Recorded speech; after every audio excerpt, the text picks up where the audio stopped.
Hello and welcome to another update. In this one, I'll be going around the whole front line and reporting on them one by one. In the northeast, by the Luhansk front, we see a lot of probing attacks. None of these are actual advances by the Ukrainians.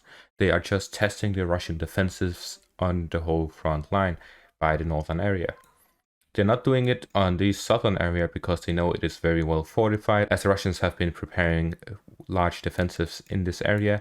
However, here in the north, they are much more volatile, which means that generally they haven't been staying in one place. They're trying to make use of what they have and not build anything further, as they're focusing their manpower and equipment here in the south. The Russians are using the prisoners that they've captured so far in the war as manual labor, as well as equipment that they've shipped in from Russia, and finally some of the less trained and less equipped soldiers that they have on the front line. So using these, they are building trenches as well as other defenses, which allows them to hold back the Ukrainians better. This being the situation, the Ukrainians have decided to try and go around these defenses, and that's why we're seeing these probing attacks here in the north, as it allows the Ukrainians to go around the defenses that the Russians have built.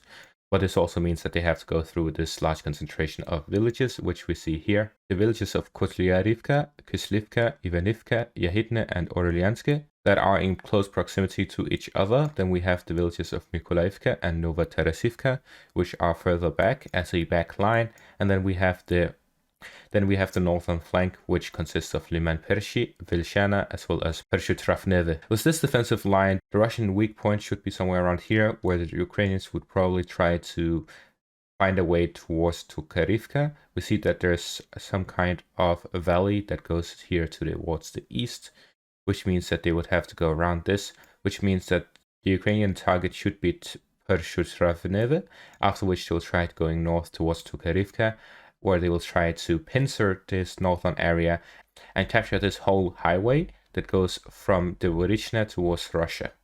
So their goal would be this area here. And the way to do that would be to go through Pershytravneve. That means they will need to attack Orelyanske and Mykolaiivka to hold the Russian troops and cut them off from supporting this northern area, and then they will have to make a large push towards the north. There aren't a lot of roads here, which means that if they manage to capture Pershytravneve and move towards Tukharivka, then they'll be able to move towards the border and force the Russians to either pull back or get encircled by pushing towards the river line in a maneuver that looks a bit like this. This would be their goal. That will allow them to force the front lines to pull further back and completely retake the whole Kharkiv region. It will allow them to go around the Russian defenses that have been built along the highway here in the south, and then threaten Svatove from the north. That's the update on the Luhansk front. Going further south towards the Bakhmut front, we see that the Russians are still trying to advance. They have been stuck around Upitne and are trying to attack Kurdyumivka, and then there are preliminary reports that the Russians are trying to advance towards Klishchivka, which is this village here in the center.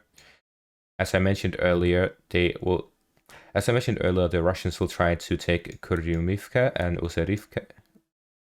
Osaryanivka, after which they will try to take Klishchivka, which will allow them to cut off the highway that goes towards Bakhmut from the west.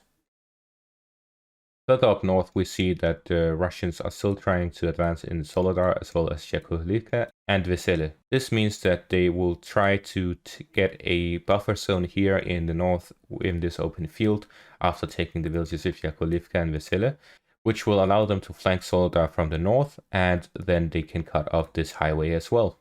With that, their goal would be to fight towards the south and take Bakhmut from the north. This way it will cut off all roads going to and from Bakhmut, from the north and the south and the west. That would essentially leave Bakhmut in an operational encirclement, and the Ukrainians would be forced to either fall back or hold their ground without resupply. That's it for the Bakhmut front. Moving on to the Kherson front, currently the situation is that there is a large artillery duel happening around the whole front line. This is because the Russians are trying to stall the time until they receive more equipment and more soldiers, reinforcements, while the Ukrainians are trying to prepare the front line for an offensive after which they will strike once they see either an opening or the situation has improved for an offensive. The targets will be Milove as well as Bruskinske, and further to the west, their targets will be Shihorivka as well as Pravdine, which will allow them to control this open area here in the south, after which they'll push towards the beach, which will allow them to control this western part and focus their forces towards Kherson. And they will also try to connect towards the Inulets River here from the west, which will allow them to cut off the Russian forces here in the north. So that's the situation on the whole front line, and that's it for this video.